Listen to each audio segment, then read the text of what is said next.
बात आज की चैनल के कार्यक्रम शख्सियत में मैं सुरेंद्र चतुर्वेदी आपका स्वागत करता हूं। मित्रों, जैसा आपको मालूम है, इस कार्यक्रम के अंदर हम अजमेर की ऐसी शख्सियत को आपकी अदालत में रूबरू करते हैं जो देश के किसी कोने में या देश के कोने कोने में अपना अलग से स्थान रखता है। ऐसा उसने कुछ किया हो जो इतिहास में दर्ज हो, ऐसा कुछ हुआ हो जो उसके खाते के अंदर प्रकाश और उज्जवल तरीके से लिखा जा सके। दोस्तों, आज जिस शख्स को लेकर मैं आपकी अदालत में पेश हुआ हूँ वो है डॉक्टर दीपक भाकर। डॉक्टर दीपक भाकर हो सकता है आपके लिए नया चेहरा हो, लेकिन हिंदुस्तान के लिए ये चेहरा बहुत महत्वपूर्ण है।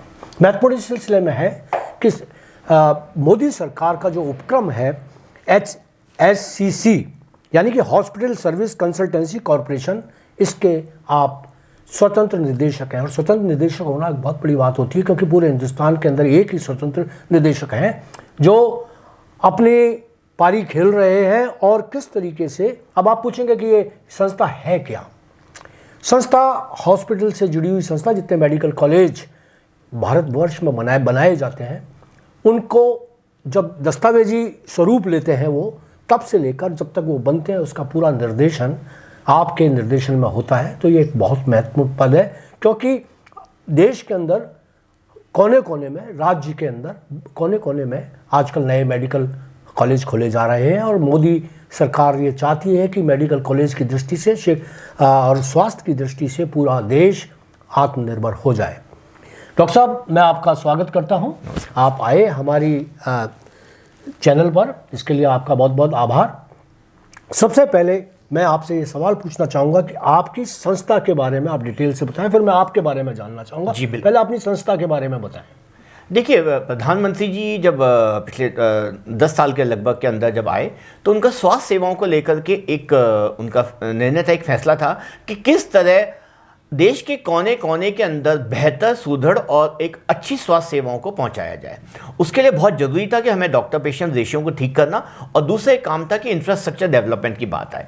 और हमें जो ये कंपनी है हॉस्पिटल सर्विस कंसल्टेंसी कॉरपोरेशन, ये national building construction corporation NBCC की एक सिस्टर कंसर्न है, जो पूरे देश के अंदर विभिन्न ढांचागत निर्माण स्वास्थ्य सेवाओं को लेकर के लिए अग्रणी रहा है, देश में भी और विदेश में भी। और मॉरिशस में भी हमारे बहुत प्रोजेक्ट्स चल रहे हैं, जो वहाँ की सरकार ने भी, जब यहाँ की सरकार से निवेदन किया था, तो HSCC को ये मौका दिया गया कि वो मॉरिशस में भी जाकर के वहाँ की स्वास्थ्य सेवाओं को सुदृढ़ किया जाए। इसके अंतर्गत जो जिस तरह आपने सुना होगा, पहले अखिल भारतीय आयुर्विज्ञान संस्थान एम्स इस देश की प्रीमियर इंस्टीट्यूट है, एक नंबर 1 की संस्था मानी जाती है स्वास्थ्य सेवाओं के लिए। पर उसके अंदर एक समय बहुत पुरानी संस्था थी और एक हद तक तो उसमें काम चल रहा था, पर जिस तरह से जनसंख्या इतनी बढ़ती चली गई तो उसके ऊपर उसका दबाव बढ़ता चला गया। तब सरकार ने निर्णय लिया, तब तत्कालीन सरकार ने, और 6 बनाए। लेकिन प्रधानमंत्री मोदी जी की एक दूरगामी सोच के तहत उन एम्स को हमने 6 से लेकर के आज की तारीख में 22 कर दिया है। और आज के समय इस देश के अंदर विभिन्न क्षेत्रों में, विभिन्न राज्यों में, देश के कोने कोने में, अलग अलग क्षेत्रों में विभिन्न प्रकार की प्रीमियर स्वास्थ्य सेवाएं देने में वो काम कर रहे हैं, पहली बात। दूसरी बात, मेडिकल कॉलेज। जब देश के अंदर लगभग प्रधानमंत्री मोदी जी का था कि लगभग 600 के से ज़्यादा जिलों के अंदर हर डिस्ट्रिक्ट हेडक्वार्टर DHQ के अंदर एक मेडिकल कॉलेज की स्थापना की जाए।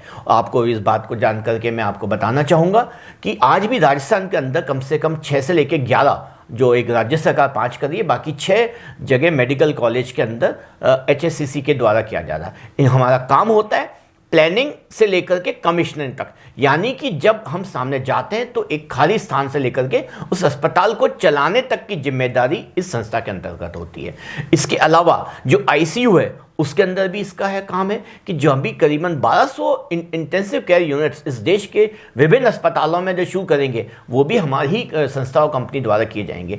इसके अलावा जो इंस्ट्रूमेंट्स होते हैं, जो मशीन्स होती है, उनको खरीदने का काम और दवाइयों का काम। जब ये संस्था शुरू हुई थी तो सिर्फ दवाइयों और इंस्ट्रूमेंट्स तक की जिम्मेदारी थी, लेकिन धीरे धीरे शहर जैसे जैसे आगे बढ़ते चले गए तो इंफ्रास्ट्रक्चर डेवलपमेंट की जिम्मेदारी भी इस कंपनी को दे दी गई। तो आज ये संस्था देश के अंदर अग्रणी संस्था बनी हुई है, और इस देश के अंदर प्रधानमंत्री मोदी जी की सोच को किस प्रकार स्वास्थ्य सेवाओं को अच्छा सुदृढ़ बना जाए, उसके अंदर एक उनकी परिकल्पना को साकार करती नजर आ रही है।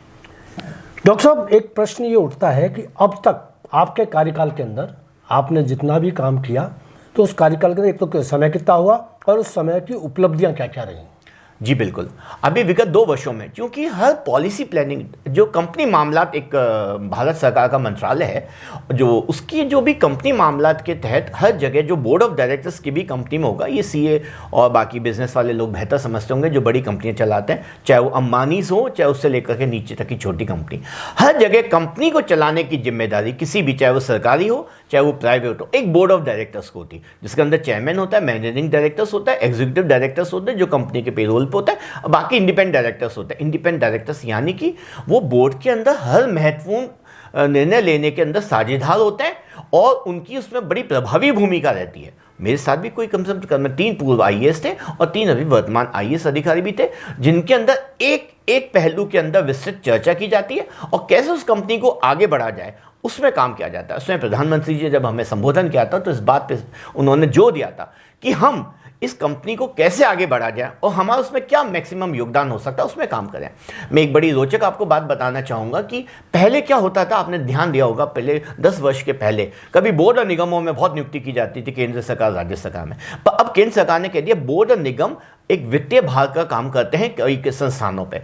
तो बोर्ड और निगम के अध्यक्ष के कारण जब वित्तीय भार पड़ता है सर, और उनका योगदान, मैं यह नहीं कहना चाहता हूं कि नहीं होता है पर वित्तीय भार उस कंपनी के ऊपर या उस संस्था के ऊपर ज़्यादा हो जाता है, तो उसका काम भी कम हो जाए और हम किस तरह से एक प्रभावी भूमिका निभा सकें उस कंपनी को आगे बढ़ाने में भी, वो एक स्वतंत्र निदेशक का कार्य होता है। और उसके लिए उनकी कई समितियां भी होती है और कंपनी मामले मिनिस्ट्री ऑफ कॉर्पोरेट अफेयर्स वही सुनिश्चित करती है। और जो कंपनी अमेंडमेंट एक्ट आया उसके तहत जो इंडिपेंडेंट डायरेक्टर्स होते हैं वो विभिन्न जो कमेटी होती है, सब कमेटी, चाहे ऑडिट कमेटी हो, नॉमिनेशन कमेटी हो और कॉर्पोरेट सोशल रिस्पॉन्सिबिलिटी कमेटी, उसमें भी काम करती है। उसका चेयरमैन, 2/3 कमेटियों का चेयरमैन एक इंडिपेंडेंट डायरेक्टर को बनाया जाता है। जी, तो आप इंडिपेंडेंट डायरेक्टर बने जी, आपका सिलेक्शन कैसे हुआ? मतलब मैं ये जानना चाहता हूँ कि मतलब क्योंकि आप मेडिकल उससे जुड़े हुए हैं, आप डॉक्टर हैं जी, और आप कैसे इस दिल्ली की और उसकी मोदी जी की निगाह में आए? जी बिल्कुल। क्या आपने ऐसा काम किया जिसकी वजह से मोदी जी ने आपको इस कमेटी का इतना महत्वपूर्ण पद दिया जो देश के अंदर और डॉक्टर्स को नहीं मिला, आपको मिला? क्यों मिला? जी बिल्कुल, मैं ये बताना चाहूँगा, इसके पहले भी मुझे एक कंपनी के अंदर मौका दिया था और पूरे देश से जब उन्होंने गिने चुने कुछ चुनिंदा लोगों का सिलेक्शन किया था, तो उसके अंदर ये देखते हैं कि व्यक्ति की एजुकेशन, और ये बात मैंने देश के जो भी नामी चैनल्स को, प्रमुख अखबारों को भी मैंने जब इंटरव्यू दिया था तो इसी बात को स्ट्रेस दिया था। जब ये बात कही जा रही थी कि क्या ये पार्टी का किसी विशेष पॉलिटिकल पार्टी से एफिलिएशन है, तो वो कारण नहीं था, आपकी क्वालिफिकेशन, आपकी इंटीग्रिटी, आपकी कार्य करने की कार्य कुशलता और आपका प्रशासनिक अनुभव, इन सब चीज़ों का समावेश होगा तभी उस व्यक्ति को दिया जाएगा। हर व्यक्ति को ये वाली जिम्मेदारी देना नहीं था। और मैं आपको एक बात और आपके साथ साझा करना चाहूँगा कि जिस दिन प्रधानमंत्री जी शपथ ले रहे थे 2019 को, जब शाम को शपथ थी तो सुबह ही मेरे पास प्रधानमंत्री कार्यालय से फ़ोन आता है और मुझे पहली जो मोबाइल कंपनी है उसके अंदर मेरे को इंडिपेंडेंट डायरेक्टर बना दिया जाता है, इसका नागपुर है और वो देश के अंदर स्टील निर्माण के अंदर जो मैग्नीज का उपयोग किया जाता है, करीब 125 साल पुरानी कंपनी है, उसके अंदर मुझे नामित किया जाता है और साथ ही मुझे 2 साल बाद मुझे इस कंपनी में दिया जाता है। तो ये बहुत बड़े सौभाग्य की बात है मुझे कि माननीय प्रधानमंत्री जी द्वारा ऐसे व्यक्ति का चयन करना और उसे 2 कंपनी में देना, मैं समझता हूं कि इसके लिए मैं माननीय प्रधानमंत्री जी का धन्यवाद देना चाहूँगा आपके चैनल के माध्यम से, कि इसके लिए आप ये मान के चलें कि उस व्यक्ति के अंदर कई योग्यता भी होनी चाहिए, कार्यकुशलता भी होनी चाहिए, प्रशासनिक दक्षता भी होनी चाहिए और साथ ही साथ जो कहा जाता है मॉरल वैल्यूज़ और इंटीग्रिटी होनी चाहिए। कोई आपके चरित्र पे किसी भी तरीके का एक आरोप या एक उंगली ना उठा सके। नहीं डॉक्टर साहब, सबसे बड़ी बात है एक आम डॉक्टर्स चाहे जितनी भी योग्यताएं आपने बताई उनमें भी हों और होंगी ही, ऐसा तो हो नहीं सकता कि योग्यता लिए हुए एक ही व्यक्ति पैदा हुआ हो, आप जैसी योग्यताएं और लोगों में भी होंगी, लेकिन उनकी नज़र में आप योग्य थे तो वो निर्धारण कैसे हुआ, कैसे पहुंचे आप उन तक, उनका आपकी अप्रोच क्या थी? क्या आप दिल्ली की राजनीति से जुड़े हुए थे या दिल्ली के अंदर कहीं कुछ ऐसा आपका जो प्रादुर्भाव था, आपका जो प्रभाव था वो इस तरह से था जो मोदी जी की निगाह में आ गया, वो कैसे हुआ?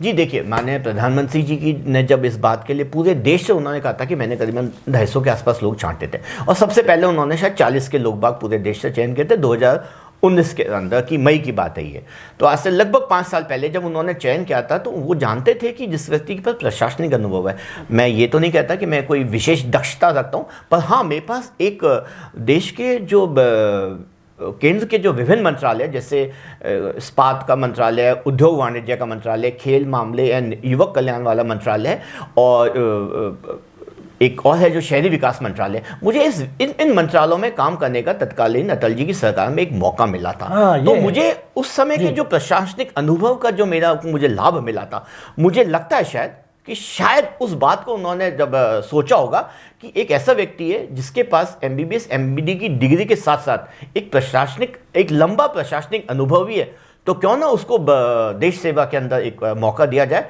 तो संभवतः इस कारण उन लोगों ने सोच करके मुझे दो अलग अलग विभिन्न कंपनियों में मौका दिया और मैं इस बात का उनको धन्यवाद देना चाहूँगा। ये बहुत बड़ी बात है दोस्तों, अजमेर के लिए भी गर्व की बात है कि अजमेर का एक डॉक्टर इतनी महत्वपूर्ण पोस्ट पर है और पूरे हिंदुस्तान के अंदर जो मेडिकल साइंस है, मेडिकल साइंस की प्रोग्रेस और उसकी सुरक्षा और संवर्धन के लिए काम कर रहा है। ये एक बहुत गर्व की बात है। मैं आखिरी सवाल से इस कार्यक्रम का अंत करना चाहूँगा। पहले मैं ये पूछूंगा, आपकी क्या योजनाएं हैं जिससे कि आप मतलब ऐसे आपका सपना हो गया यार अब की बार मोदी सरकार अब की बार आप क्या करेंगे? अगर मोदी जी ने आपको मौका दिया तो क्या करेंगे आप?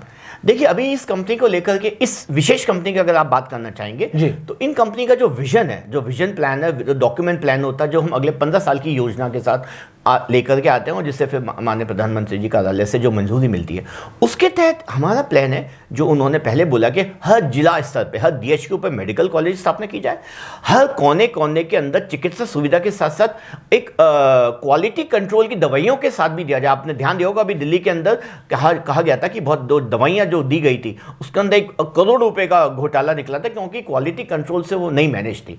और जिस इंस्ट्रूमेंट्स और जो मशीनरी काम में ली जाती है विभिन्न डायग्नोस्टिक और ट्रीटमेंट की, जो अभी तक आयातित की जाती है, तो वोकल फॉर लोकल के तहत, मेक इन इंडिया के प्रोग्राम के तहत उन मशीनों का निर्माण भी इस देश के अंदर हो ताकि देश के लोगों को रोजगार भी मिले और साथ ही साथ जो हमारा एक्सपोर्ट के अंदर जो हमारा पैसा जाता है वो कम हो और देश के अंदर विदेशी मुद्रा भंडार ज़्यादा बढ़ता जाए। तो इन सब चीज़ों का समावेश तभी होगा जब हम प्रधानमंत्री की सोच के अनुसार उनकी नीतियों को, उनकी सोच को लागू करना चाहते हैं।